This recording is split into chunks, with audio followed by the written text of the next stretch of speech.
إن الحمد لله نحمده ونستعينه ونستغفره ونعوذ بالله من شرور أنفسنا ومن سيئات أعمالنا من يهده الله فلا مضل له ومن يضلل فلا هادي له وأشهد أن لا إله إلا الله وحده لا شريك له وأشهد أن محمدًا عبده ورسوله أعوذ بالله من الشيطان الرجيم بسم الله الرحمن الرحيم فاستجبنا له ووهبنا له يحيى وأصلحنا له زوجه إنهم كانوا يسارعون في الخيرات ويدعوننا رغبا ورهبا وكانوا لنا خاشعين۔ محترم حضرات،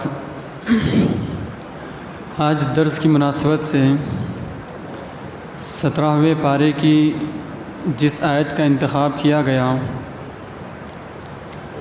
یہ آیت اللہ تبارک و تعالیٰ نے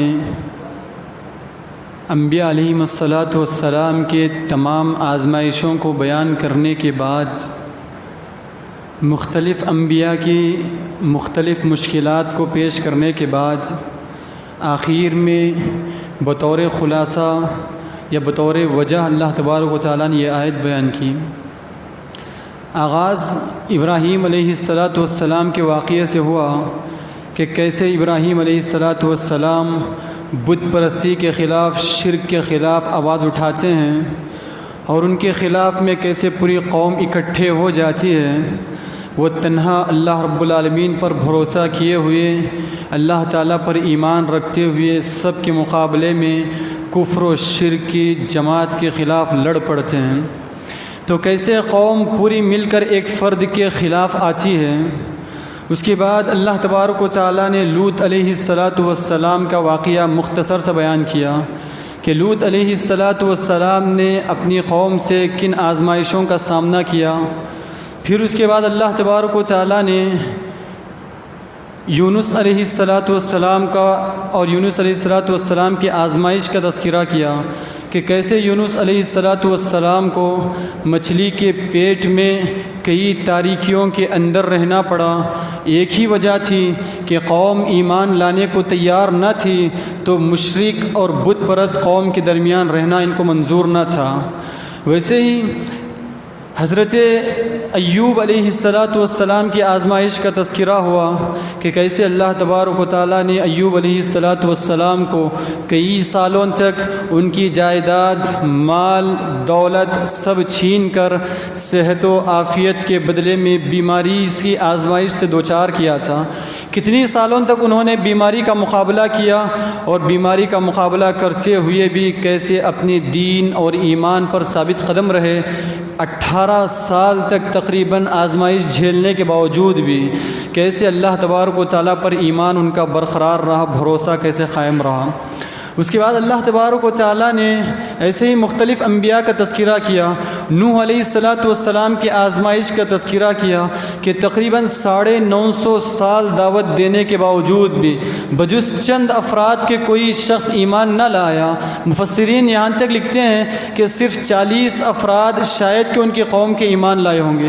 950 سال مسلسل کوشش کے بعد، 950 سال مسلسل دعوت و تبلیغ کے باوجود قوم ہر بات پر جھٹلاتی رہی، ہر بات پہ مذاق اڑاتی رہی، ہر کوششوں کا انکار کرتی رہی۔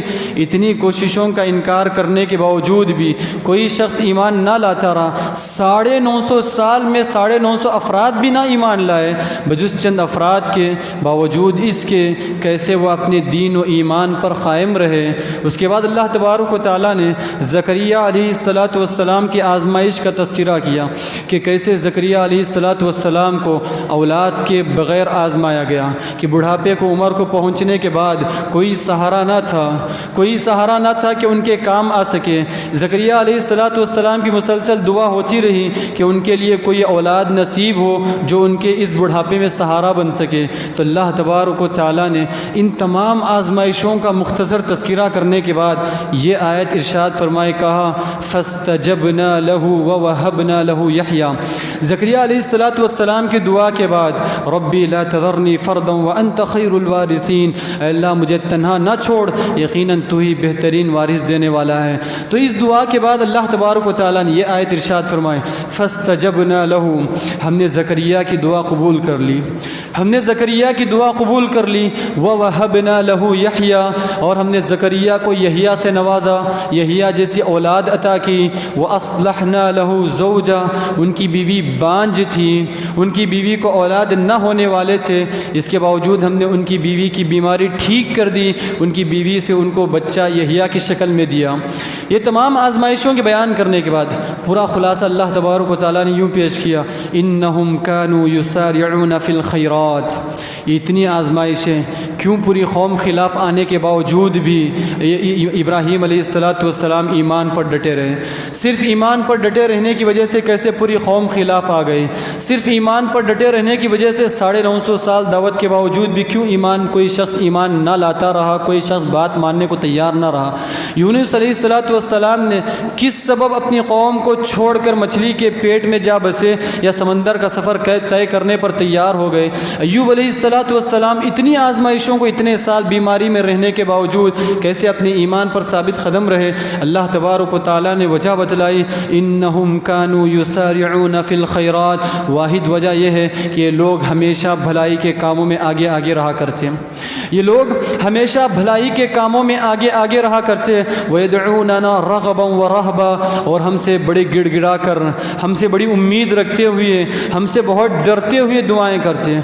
اللہ تبارک و تعالیٰ سے پوری امید کے ساتھ دعائیں کرتے اور اللہ تبارک و تعالیٰ کا پورا خوف اپنے دل میں بسائے ہوئے دعائیں کرتے۔ وَكَانُوا لَنَا خَاشِعِينَ، اور اسی طرح ہم سے لوگ بہت خشوع و خضوع اختیار کرنے والے، ہمارے آگے بڑا جھکنے والے، بڑی عاجزگی اختیار کرنے والے تھے۔ اللہ تبارک و تعالیٰ نے غور کرنے کی بات یہ ہے کہ اتنے انبیاء کے واقعے بیان کرنے کے بعد اللہ تبارک و تعالیٰ نے یہ وجہ اس لیے بیان کی کہ جو بھی شخص ان انبیاء کی پیروی کرتے ہوئے، ان انبیاء کے راستے پر چلتے ہوئے دین پر ثابت قدم رہنا چاہتا ہے، بھلائی کے کاموں میں ہمیشہ آگے آگے رہتا ہے، ہر خیر کے کام میں پیش پیش رہتا ہے، اللہ تبارک و تعالیٰ سے ہمیشہ دعاؤں میں مصروف رہتا ہے، اللہ سے گڑ گڑاتے ہوئے دعائیں کرتا ہے، روتے ہوئے دعائیں کرتا ہے، اور ہر قدم پر اللہ تعالیٰ سے عاجزگی کا اظہار کرتا ہے، تو ان تمام لوگوں کو ایسے آزمائشوں کا سامنا کرنا پڑے گا۔ جو لوگ ہمیشہ خیر کے کام میں آگے رہتے ہیں، ہمیشہ اللہ تبارک و تعالیٰ کے لیے تیار رہتے ہیں اور ایمان پر ثابت قدم رہنے کے لیے تیار ہیں، ایسے لوگوں کو ان تمام چیزوں کا سامنا کرنا پڑے گا۔ ابراہیم کی طرح پوری قوم خلاف آئے گی تب بھی صبر کرنا پڑے گا۔ اللہ تبارک و تعالیٰ کبھی اولاد کی آزمائش سے نوازے گا، اولاد سے محروم کر کے نوازے گا، تب بھی ایمان پر ثابت قدم رہنا پڑے گا۔ اللہ تبارک و تعالیٰ بیماری دے کر بھی آزمائے گا، بیماری دے کر بھی اللہ ابتلا میں مبتلا کرے گا، تب بھی ایمان پر ثابت قدم رہنا پڑے گا، دین پر ثابت قدم رہنا پڑے گا۔ ایسے اللہ تبارک و تعالیٰ بار بار دعوت و تبلیغ کا کام ہونے کے باوجود بھی کوئی شخص ایمان نہیں لائے گا، اللہ اس آزمائش سے بھی دوچار کرے گا، تب بھی اپنے ایمان پر باقی رہنا پڑے گا۔ اور پیارے نبی صلی اللہ علیہ وسلم کی زندگی، اللہ کے نبی صلی اللہ علیہ وسلم کی زندگی، مشرکین مکہ اللہ کے نبی صلی اللہ علیہ وسلم کے پاس آ کر مختلف تجویزیں پیش کرتے ہیں، مختلف تجویزیں پیش کرتے ہیں، کہتے ہیں اے محمد اگر تم چاہتے ہو کہ بڑے مالدار بن جاؤ، ہم سب مل کر پیسہ لٹانے کے لیے تیار ہیں، بس تم دین کو چھوڑ دینا۔ تو اگر تم چاہتے ہو کہ مالدار بن جاؤ قوم میں تو ہم سب مال لٹانے کے لیے تیار ہیں، صرف ایک وجہ، ایک شرط ہے کہ دین کو چھوڑ دو۔ اگر تم چاہتے ہو کہ کسی عرب کی مالدار اور خوبصورت لڑکی سے نکاح کرنا تو ہم اس سے بھی شادی کرا دیں گے، بس واحد شرط یہ ہے کہ دین کو چھوڑ دو، واحد شرط یہ ہے کہ دین کو ٹھکرا دو۔ پیارے نبی صلی اللہ علیہ وسلم کے پاس مختلف تجویزیں پیش کرتے رہے، تب بھی اللہ کے نبی صلی اللہ علیہ وسلم نے ایک ہی وجہ بتلائی کہ جب ابو طالب کے پاس آ کر مشرکین کے سرداروں نے کہا اے ابو طالب تمہارے اس بھتیجے کی بہت زیادہ کام ہو رہے ہیں، بہت زیادہ تدبیریں ہو رہی ہیں، ہمیں اور برداشت نہیں ہو رہا ہے، تمہارے بھتیجے کو ہمارے حوالے کر دو، تمہارے بھتیجے کو ہمارے حوالے کر دو۔ پیارے نبی صلی اللہ علیہ وسلم کے پاس مختلف تجویزیں ہوتی رہی، مختلف طرح سے آزمایا جاتا رہا۔ پیارے نبی صلی اللہ علیہ وسلم نے کہا اے میرے چچا، اگر یہ میرے دائیں ہاتھ میں سورج اور بائیں ہاتھ میں چاند بھی رکھ دیں تب بھی میں اپنے ایمان سے پھرنے والا نہیں ہوں، اس دعوت کو چھوڑنے والا نہیں ہوں۔ تو پتہ چلا انبیاء کی تمام زندگی بیان کرنے کے بعد اللہ نے کہا اگر ایمان پر ثابت قدم رہنا ہے، ان تمام آزمائشوں سے جھیلنا پڑے گا، ان تمام آزمائشوں سے گزرنا پڑے گا، تب جا کر اگر ایمان پر ثابت قدم رہو گے، یہی اللہ تبارک و تعالیٰ کی آزمائش میں حقیقی کامیابی ہے۔ یاد رہے اللہ تبارک و تعالیٰ جس سے جتنا چاہتا ہے، جو شخص جتنا ایمان والا ہوگا، جس کا ایمان جتنا مضبوط ہوگا، اللہ تبارک و تعالیٰ بھی اسی قدر آزمائشوں سے دوچار کرے گا۔ اسی لیے اللہ کے نبی صلی اللہ علیہ وسلم نے کہا کہ ان اشد الناس بلاء الانبیاء، ان اشد الناس بلاء الانبیاء، آزمائشوں میں سب سے زیادہ انبیاء کو دوچار کیا گیا، سب سے زیادہ آزمائشیں انبیاء پر آئیں، کیونکہ انبیاء سے زیادہ مضبوط ایمان کسی اور کا نہیں ہو سکتا۔ ثم الامثل فالامثل، پھر اسی مقدار جو شخص جس قدر ایمان میں مضبوط رہے گا اسی قدر اس کو آزمائشوں سے دوچار ہونا پڑے گا۔ ہاں اس آزمائشوں میں اگر ثابت قدم رہے، آزمائش جتنی بڑی ہوگی بدلہ بھی اتنا ہی بڑا ہوگا۔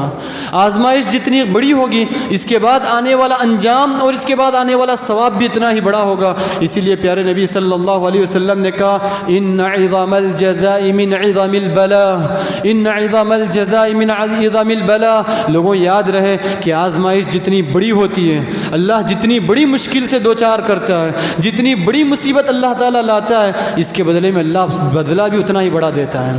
اللہ تعالیٰ جتنی بڑی مصیبت لاتا ہے اس کے بدلے میں بدلہ بھی اتنا ہی بڑا دیتا ہے۔ یہ اللہ کا قانون ہے۔ اللہ تعالیٰ چاہتا یہ ہے کہ دیکھے کون ایمان میں ثابت قدم رہنے والا ہے۔ اللہ تبارک و تعالیٰ چاہتا ہے، یہ دیکھنا چاہتا ہے کہ ان تمام آزمائشوں سے دوچار ہونے کے باوجود بھی کون اپنے ایمان پر ثابت قدمی کا ثبوت دیتا ہے۔ اللہ تبارک و تعالیٰ کا یہ سنت، اللہ تعالیٰ کی یہ سنت ہے کہ ایمان لانے کے بعد اللہ تعالیٰ ایسے ہی چھوڑنے والا نہیں۔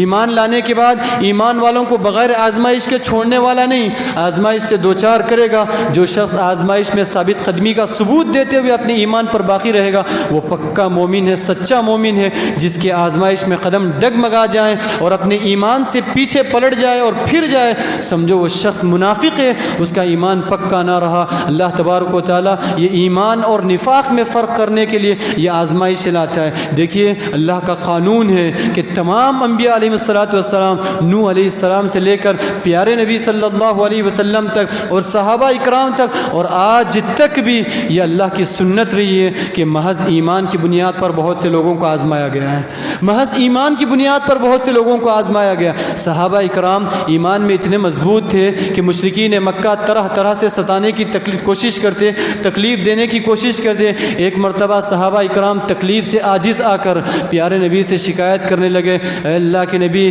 ہماری یہ تکلیف دیکھی نہیں جا رہی ہے کہ آپ اللہ سے دعا نہیں کریں گے؟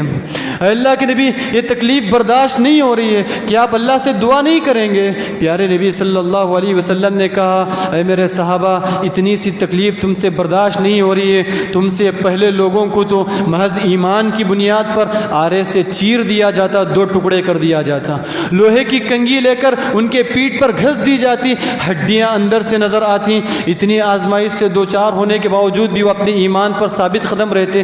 تمہیں یہ چھوٹی سی آزمائش بڑی لگ رہی ہے، آزمائش کیسی ہوتی؟ بلال رضی اللہ عنہ کو تپتی ریت میں گرم دھوپ میں لٹا دیا جاتا بغیر کپڑے کے، اور اوپر سے بڑا وزندار پتھر رکھ دیا جاتا۔